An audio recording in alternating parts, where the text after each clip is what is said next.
जय शिवराय मित्रांनो, स्वागत आहे तुमचं या छोट्याशा सुंदर अशा मिनी व्लॉग मध्ये। तर आमच्या रविवारची सुरुवात झाली ती छत्रपती शिवाजी महाराजांच्या सेवेनं सेवा संपली आणि आम्ही निघालो कासगाव वांगणी येथील गणेश मंदिर परिसरात वृक्षारोपणाच्या मोहिमेला।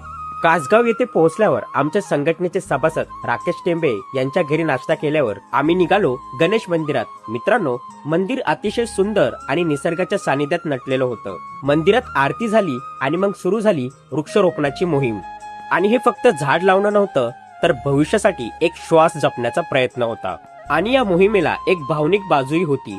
आपल्या संघटनेचे शिवसेवक कुमार गणेश भडके यांच्या आईवडिलांच्या स्मरणार्थ त्यांना श्रद्धांजली म्हणून आम्ही रायगडकर सेवा प्रतिष्ठानच्या प्रत्येक शिवसेवकाने झाडं लावली।